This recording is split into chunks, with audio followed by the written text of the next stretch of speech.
Friends, hello. It's time for a fresh Saturday market review. The reason for this is Jerome Powell, who actually caused the stock market to drop yesterday. We experienced a significant outflow of funds, with the S&P 500 index nearing the $5,000 mark. So let's dive into what happened in detail and explore what we can expect moving forward. If you haven't subscribed yet, hit that button. Don't make this video. Also, I highly recommend subscribing to my Telegram channel, which I started recently. I share useful updates and important information there that will be beneficial for anyone involved in the crypto market. Check it out and subscribe. The link is right below the video. You can find my Telegram channel right here. Now, let's get down to business. So let's actually start with Jerome Powell's statements, because everything he said was and continues to be very interesting. Here's the gist of the situation. In my previous reviews, I have mentioned that the interest rates introduced by Jerome Powell are the main issue we are facing right now. This remains a significant concern for us. Why? Because it will inevitably lead to an increase in higher inflation. Tariffs complicate the import process significantly, and in the end, it is the consumer who ends up paying for this. Naturally, this increase in costs will be passed on to the consumer. Ultimately, the consumer will suffer from all of this because prices on the shelves will rise due to the imposed tariffs. Countries are surrounded. All this will supposedly lead to problems. So, now let's listen to what Jerome Powell said yesterday. I won't go over everything in detail, but I'll highlight a few key points that we should focus on. So, first, trade tariffs are most likely to increase inflation. We've already discussed this and understand it. Second, the future remains highly uncertain. The risks of rising unemployment and inflation are elevated. This is exactly what I mentioned in the previous review, that we now don't understand what to expect at all. What should we consider? We only know that something unknown awaits us. This is what frightens the Fed too, because it's unclear how to make decisions going forward. The Fed doesn't have its own recession forecast, but external assessments suggest a higher likelihood of a recession. Actually, this is probably sort of a big problem because no one really wants to see a recession happening. Trump said there wouldn't be a recession, and Powell has been trying to ensure a soft economic landing. Actually, right now, the risks are naturally increasing. Moving on. The Fed doesn't need to rush decisions. We already understand this. Moreover, they no longer need to rush decisions because they don't understand how these tariffs will affect the markets or what will happen next. There could be a significant drop causing the markets to fall, and inflation might not accelerate. Liquidity could dry up, leading to unpredictable outcomes. And accordingly, the conclusion is as follows. It is probably important that inflation will rise. Economic growth is likely to slow down, but it's still unclear what the monetary policy should be. So, what is being discussed here? Based on what we can assume now, inflation will accelerate, but it's unclear how the markets will behave and whether it will be necessary to raise or cut rates. Because it's unclear what will need to be done, how the markets will behave, whether they will need to be stimulated and saved, or if they might accelerate. Consequently, it may be necessary to curb this growth. Here's what we've received for you now. Naturally, the stock market is plummeting catastrophically. Interestingly, gold, the safe haven asset, is also falling, and you understand the main performer is also declining. But at this particular moment, Bitcoin is not only not falling, it hasn't budged at all. Yesterday, literally nothing happened. He is here. I guess I was wrong because remember I mentioned that if the S&P 500 hits 5,100, we would see Bitcoin in this range for obvious reasons. We have this global interconnected liquidity, but that's not happening now. We can see it didn't happen. The question arises, why? Is Bitcoin the ultimate safe haven asset or what? We often discuss the release of concerts. I will read you an interesting theory and perhaps it will actually become clearer. Before this, let's take a look at Bitcoin and examine the setups. And before that, friends, a small traditional reminder. If you're trading, always trade on an active exchange. For me, Bybit has been a reliable partner for many years. If you don't have an account yet, I highly recommend signing up. Use my link and promo code below this video. The best commission offer and up to $30,000 in bonuses on your first deposit. If you're registering through the app, use promo code 24676.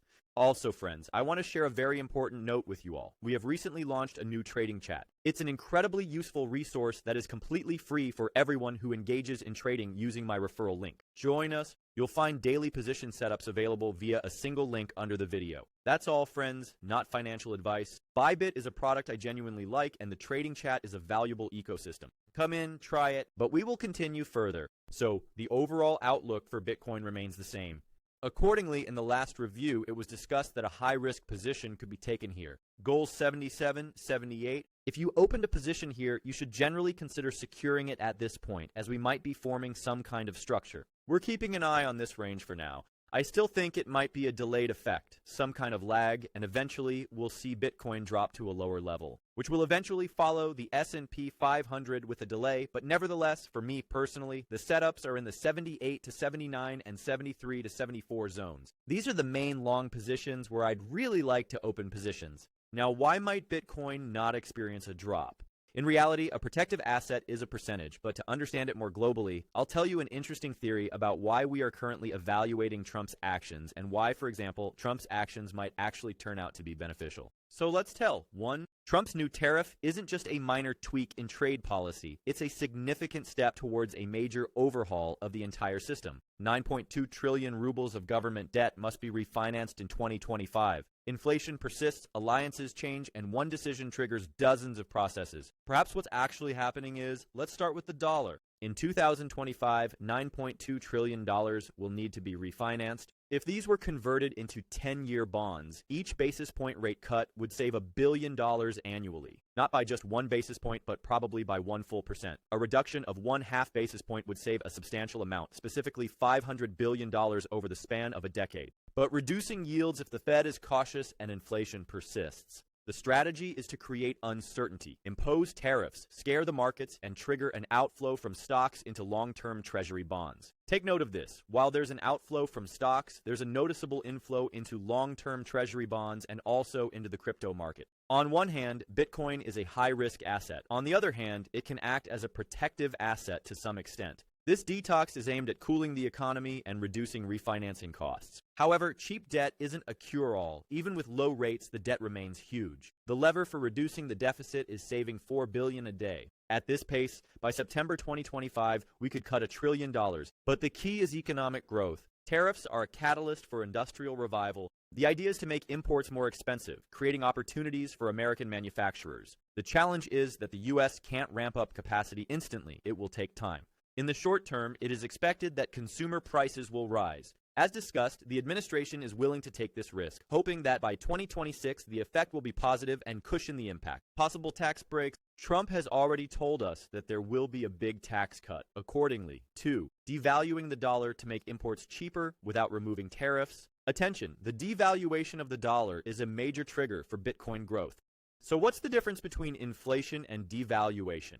Inflation is when a bottle that used to cost $1 now costs $1.20. Devaluation occurs when the dollar's value falls, like when $1 gets 1.2 euros instead of 1 euro. This reduces the dollar's purchasing power, requiring more dollars for the same amount of euros. This means depreciation relative to the currencies of other countries. Accordingly, this will lead to a reduction in those very duties. Yes, there are tariffs, but the currency has depreciated, so everything remains the same. Another great thing is that the tariffs will generate $500 billion in revenue each year. Risk. If internal supply chains don't adapt quickly and inflation rises, and if the Fed raises interest rates, cheap refinancing will collapse. Yes, these are the other aspects. The important point is further here. Geopolitically, there is another section on geopolitics, but it's set aside as uninteresting. So accordingly, what is the next political move? If new jobs emerge by 2026 and inflation does not skyrocket, the strategy will be hailed as brilliant.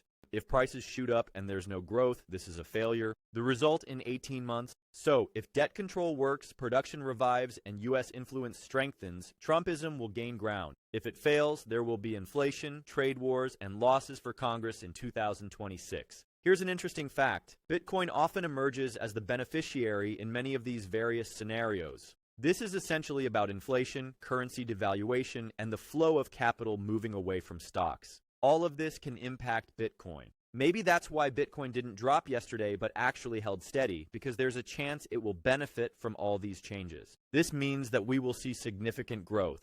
Ideally, and I know I've mentioned this before, but just to remind you once again, I'd really like to see us hit the 63 to 73 range. We should build up our positions there, and then we can witness some fantastic growth and new market euphoria. Whether this will happen or not, we'll find out later. So, share your thoughts in the comments. That's all for today, friends. If you found this useful and aren't subscribed yet, make sure to do so. Subscribe, hit the like button on this video, and share your thoughts in the comments. Let me know what you liked and what you didn't. If you're not sure what to write, just leave any comment to show your support. It's very important to me. That's it. See you next time.